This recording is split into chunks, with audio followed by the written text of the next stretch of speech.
श्री स्वामी समर्थ. सूर्यास्ताच्या वेळी अजिबात करू नका ही 10 कामं. संध्याकाळचे 6 ते 7 हा काळ फक्त दिवसाचा अंत नसतो, तर तो तुमच्या घरात समृद्धी येणार की नकारात्मकता ठाण मारणार हे ठरवणारा सगळ्यात महत्त्वाचा काळ असतो. तुम्ही कधी विचार केलाय का, की दिवसभर कष्ट करूनही, प्रामाणिकपणे संसार सांभाळूनही काही घरामध्ये सतत कटकट, आजारपण आणि पैशाची चणचण का असते? तर काही घरामध्ये कमी उत्पन्न असूनही एक प्रकारची शांतता आणि आनंद असतो.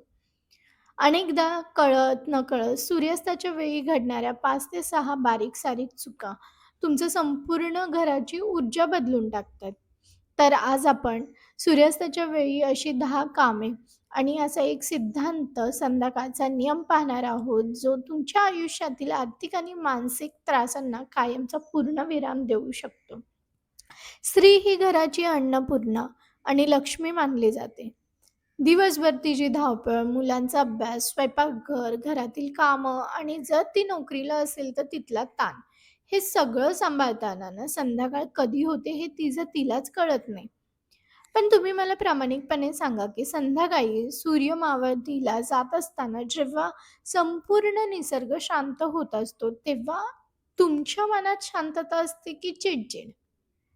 अनेक महिला यावेळी थकलेल्या असतात. घरातील कामं काही जणींची नुकतीच उरकलेली असतात आणि नेमक्या याच वेळी काही ठिकाणी कटकटी सुरू होतात. मुले ऐकत नाही किंवा पती-पत्नीमध्ये शिल्लक कारणावरून वाद निर्माण मानसशास्त्र होतात. आणि आपले प्राचीन शास्त्र दोन्ही एक गोष्ट अगदी स्पष्टपणे सांगितले, की सूर्यास्ताची वेळ ही संधिकाळ असते. जेव्हा दिवस आणि रात्र एकत्र येतात, तेव्हा वातावरणातील लहरी खूप संवेदनशील असतात. तर यावेळी आपण जे करतो, जे बोलतो, जो विचार करतो, त्याचा थेट परिणाम आपल्या घरातील वास्तूवर आणि आपल्या भाग्यावरती पडत असतो. आणि स्वामी महाराजांचे एक सुंदर वाक्य आहे, "घराची दारे आणि मनाची कवाडी योग्य वेळी उघडी राहिली, तरच तेथे कृपा प्रवेश करते." तर अशी कोणती 10 चुका आहेत? तर पहिली म्हणजे सूर्यास्ताच्या वेळी किंवा नंतर घरात झाडू, कचरा मारणं. पहिली आणि अत्यंत महत्त्वाची गोष्ट म्हणजे सूर्यास्ताच्या वेळी किंवा सूर्य मावळल्यानंतर घरात झाडू मारणं किंवा कचरा बाहेर टाकणं टाळलं पाहिजे. अनेक महिलांना सवय असते, की संध्याकाळी कामं आटोपताना संपूर्ण घर झाडून कचरा मुख्य दरवाजाच्या बाहेर काढायची. पण शास्त्र काय सांगतं, की संध्याकाळची वेळ ही लक्ष्मी आगमनाची वेळ मानली जाते. झाडू हे समृद्धीचे प्रतीक मानले गेले आणि सूर्यास्ताच्या नंतर घरात झाडू मारल्याने घरातील सकारात्मक ऊर्जा बाहेर फेकली जाते. असे अनेक जुने लोकांचे आणि शास्त्राचे देखील मत आहे. दिवसभर उघड्या राहिलेल्या खिडक्यांमधून घरात आलेली धूळ सूर्यास्ताच्या वेळी हवेत तरंगत असते. तर यावेळी झाडू मारल्याने ती धूळ पुन्हा श्वासात जाते, ज्यामुळे घरातील वृद्धांना, लहान मुलांना श्वासाचे त्रास देखील होऊ शकतात. तर खूपच गरज असेल तर कचरा एका कोपऱ्यामध्ये गोळा करून ठेवा. पण तो रात्री किंवा सूर्यास्तानंतर बाहेर फेकू नका. सकारात्मकता राखायची असेल तर संध्याकाळ होण्यापूर्वीच घर स्वच्छ ठेवा. दुसरं म्हणजे संध्याकाळच्या वेळी घरामध्ये पूर्ण अंधार किंवा उंबरठ्यावरती बसणं. अनेकदा लाईट वाचवण्याच्या नादामध्ये किंवा आळसपणामुळे आपण सूर्यास्ताच्या वेळी घरात दिवे लावत नाहीत. जर घरात अंधार राहतो, उंबरठा हा 2 ऊर्जेचा सेतू असतो. घराची आतली ऊर्जा आणि बाहेरील जग. शास्त्रानुसार उंबरठ्यावरती बसून अन्न खाणं, तिथे उभं राहून केस विचरणं, तेथे पाय ठेवून उभं राहणं किंवा बसणं देखील अशुभ मानलं जातं. संध्याकाळी घरात अचानक अंधार पसरला की मन अस्वस्थ वाटू लागतं. तुमच्यासोबतही कधी असं झालंय का? लहान मुलं चिडचिड करायला लागतात. तर याचं कारण म्हणजे अंधार माणसाच्या सबकॉन्शियस माइंडवर नकारात्मक प्रभाव टाकतो. त्यामुळे सूर्यास्त होताच घरातील किमान एक दिवा लावा. विशेषतः मुख्य दरवाजाजवळील किंवा देवाजवळील दिवा हा लगेचच लावा सूर्यास्ताच्या वेळी. अंधार उंबरठ्याच्या आत येऊ देऊ नका. तिसरी गोष्ट म्हणजे सूर्यास्ताच्या वेळी झोपणं किंवा उशीरपर्यंत आळस करणं. आयुर्वेद आणि आपल्या ग्रंथांमध्ये देखील स्पष्टपणे सांगितलेलं आहे की दिवसाचा संधिकाळ म्हणजे सूर्यास्ताची वेळ. ही शरीरातील त्रिदोष म्हणजेच वात, पित्त, कफ असंतुलित करण्याची वेळ असते. जे लोक यावेळी झोपतात त्यांच्या शरीरात आळस आणि पचनक्रिया मंदावणे यासारख्या समस्या उद्भवतात. अनेक महिला दिवसभराच्या थकव्यामुळे 5 ते 7च्या दरम्यान झोपतात. पण शास्त्रानुसार यावेळी झोपल्याने शरीरातील तमोगुण वाढतो आणि मानवरती दडपण येतं. जर तुम्हाला थकवा आलाच असेल तर तुम्ही 5च्या पूर्वी थोडीशी विश्रांती घ्या आणि सूर्यास्तानंतर शांत बसा. पण सूर्यास्ताच्या मुख्य वेळी झोपणं टाळा. चौथी गोष्ट म्हणजे घरातील अन्नाचा अपमान व पाण्याचा अपमान, भांडण करणं टाळा. संध्याकाळची वेळ ही कुटुंबाने एकत्र येण्याची वेळ असते. पुरुष कामावरून घरी येतात, मुले शाळेतून किंवा क्लासमधून घरी येतात. अशा वेळी जर घरात येतानाच नकारात्मक भाषण, पैशावरून वाद किंवा एकमेकावरती आरडाओरडा असेल, घरातील वातावरण बिघडते. अनेक भक्तांचे अनुभव आहेत की ज्या घरामध्ये संध्याकाळी अन्नपूर्णा देवीचा आदर होतो म्हणजेच अन्न झाकून ठेवले जाते, पाण्याचा तांब्या स्वच्छ ठेवला जातो आणि घरातील लोक प्रेमाने बोलतात, तेथे आर्थिक अडचण आली तरी ती लवकर मार्ग काढते. आणि संध्याकाळी कोणत्याही अन्नावरून टोचून बोलू नये. पाचवी गोष्ट म्हणजे संध्याकाळी तुळशीला स्पर्श करणं किंवा तिची पानं तोडणं टाळा. बहुतेक महिला हा दुर्लक्ष करतात. पण संध्याकाळी तुळशीला पाणी घालणं किंवा तुळशीची पानं तोडणं टाळलं पाहिजे. तुळशीचे झाड हे फक्त एक वनस्पती नाही आहे, तर ते साक्षात लक्ष्मीचं रूप मानलं गेलं आहे. शास्त्रानुसार वनस्पती ही भावना आणि विश्रांतीची गरज असते त्यांना देखील. तर सूर्यास्ताच्या नंतर वनस्पती झोपतात असं मानलं जातं. त्यामुळे संध्याकाळी तुळशीला स्पर्श करणं, तिची पानं तोडणं किंवा तिला हलवणं अयोग्य मानलं गेलं आहे. आणि संध्याकाळी तुळशीपाशी केवळ एक तुपाचा किंवा तेलाचा दिवा लावावा आणि लांबूनच नमस्कार करा. तिला स्पर्श करू नका. ही छोटीशी गोष्ट पाळल्याने घरात एक वेगळीच पवित्रता निर्माण होते. 6वं म्हणजे संध्याकाळी कोणालाही दही, दूध किंवा मीठ उसने किंवा दान देणं. सूर्यास्तानंतर आपल्या घरातून दूध, दही, मीठ किंवा मोहरी दुसऱ्याला उसने दान देणं टाळा. आपल्या जुन्या परंपरेत या गोष्टींना घरातील समृद्धीचे आणि पांढऱ्या वस्तू म्हणजे शुक्र ग्रहाशी संबंधित आहेत असं मानलं गेलं आहे. तर संध्याकाळी या वस्तू घराबाहेर दिल्याने घरातील लक्ष्मी किंवा बरकत दुसऱ्याच्या घरी जाते असा लोकांचे मत आहे.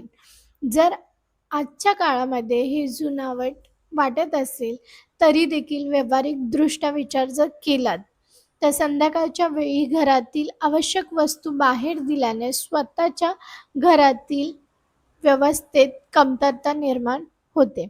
त्यामुळे अशा देवाणघेवाण सकाळी किंवा दुपारीच पूर्ण करा.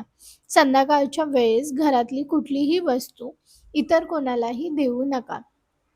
7वी गोष्ट म्हणजे सूर्यास्ताच्या वेळी मुख्य दारे, खिडक्या पूर्णपणे बंद करून ठेवणं.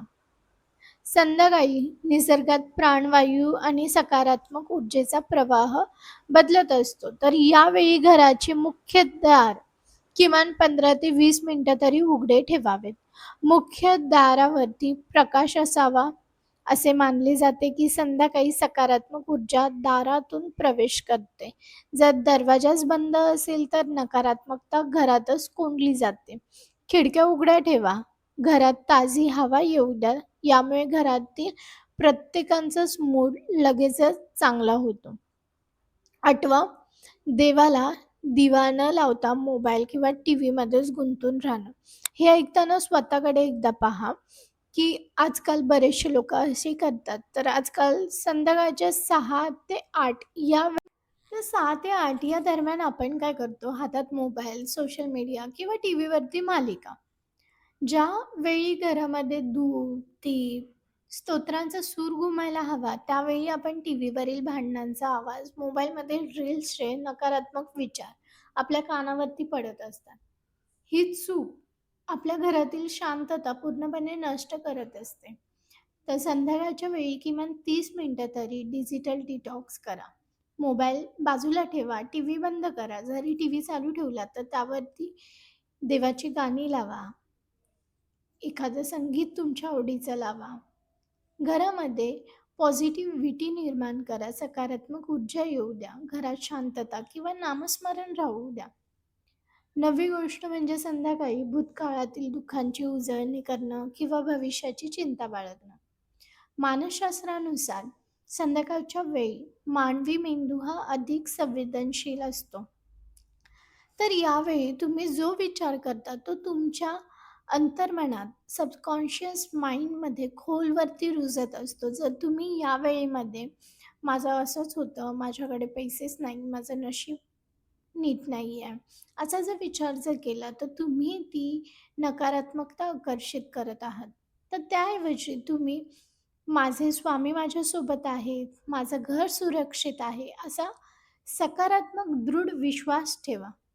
जेणेकरून सकारात्मकता तुमच्याकडे आकर्षित होईल.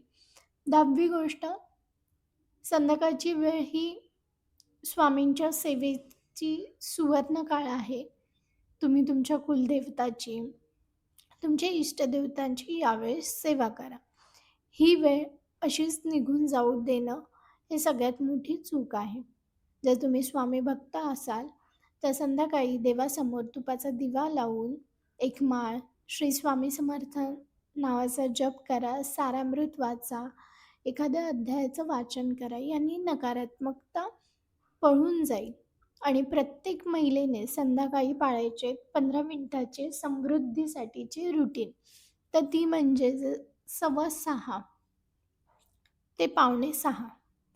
पावणे 6 ते 6:15च्या दरम्यान घर आवरा, मुख्य दरवाजा उघडा ठेवा, उंबरठ्यावरती प्रकाश येऊ द्या. तुळशीपाशी एक तुपाचा किंवा तेलाचा दिवा लावा. देवघरात ची सेवा करा, म्हणजे देवापुढे दिवा आणि धूप लावा. वातावरण सुगंधित करा. मंत्र जप करा. घरातील सगळ्यांना एकत्र येऊन किंवा एकट्याने शांत बसून मंत्र म्हणा. शुभम करोती म्हणा. घरातील मुलांना शुभम करोती किंवा राम रक्षा स्तोत्र म्हणायला सांगा. हे रुटीन तुमचं जरी सलग 21 दिवस तरी तुम्ही करून पहा. तुमच्या घरातील चिडचिड कमी होईल, पैशाची होणारी उधळपट्टी थांबेल आणि एक अद्भुत मानसिक शांतता तुम्हाला लाभेल. संसार म्हटलं की अडचणीही येतातच, पण त्या अडचणीवरती मात करण्याचे बळ आपल्या भक्तीमधूनच आपल्याला मिळत असतात. तर संध्याकाळची ही छोटीशी सेवा तुमच्या संसाराला संरक्षणाचं कवच देते. त्यामुळे आपण दिवस-रात्र कष्ट करतो, धावपळ करतो, ती कशासाठी? तर ते आपल्या माणसांच्या चेहऱ्यावरती एक छोटंसं हसू यावं यासाठी. तर घरात शांतता असावी आणि रात्री सुखाची झोप लागावी. पण अनेकदा आपण घराचे दरवाजे घट्ट बंद करतो. पण दुःखाचे, कटकटीचे आणि नकारात्मकतेचे दरवाजे नकळत आपण ते उघडेच ठेवत असतो. त्यामुळे संध्याकाळची वेळ स्वामींनी, ईश्वराने दिलेला हा एक वरदानाचा वेळ आहे. दिवसभराचा थकवा विसरून पुन्हा एकदा आपण आपल्या घराला सजवायचं. जर आज तुमच्या घरात पैशाची अडचण असेल, पती-पत्नीमध्ये वाद असेल किंवा मुलांच्या भविष्याची काळजी असेल, तर घाबरू नका. आज संध्याकाळपासूनच हे छोटेसे बदल करून पहा. कारण की हे नियम घाबरवण्यासाठी नाही आहेत. तर आपल्याला एक शिस्त लावण्यासाठी असतात. तुमच्या संसाराचं संरक्षण करण्यासाठी, संरक्षण कवच निर्माण करण्यासाठी असतात. तर जेव्हा तुम्ही संध्याकाळी देवासमोर दिवा लावता ना, तेव्हा तो फक्त दिवा प्रकाशाचा नसतो, तर तो ईश्वराचा आणि स्वामीच्या कृपेचा किरण असतो, जो तुमच्या घरातील सर्व अंधार दूर करणार. स्वामींवरती विश्वास ठेवा आणि जर हे नियम तुम्हाला मनापासून पटले असेल, तर हे नियम आजपासूनच आपल्या आयुष्यामध्ये लागू करा. आजपासूनच मी घरात सकारात्मकता आणि शांतता जपेल, असे नियम तुम्ही ठेवा. आणि जर ही माहिती तुम्हाला उपयुक्त वाटली असेल, हा व्हिडिओ तुमच्या फ्रेंड सर्कलमध्ये, फॅमिलीमध्ये एका स्वामी भक्तापर्यंत जरूर पोहोचवा, जेणेकरून त्यांच्या देखील आयुष्यामध्ये सकारात्मकता येण्यासाठी त्यांना मदत होईल. आणि जर तुम्ही चॅनलवरती नवीन असाल, तर चॅनलला सबस्क्राईब जरूर करा, जेणेकरून अशीच उपयुक्त माहिती तुम्हाला मिळत राहील. आपण लवकरच भेटूया पुढील व्हिडिओमध्ये. तोपर्यंत श्री स्वामी समर्थ.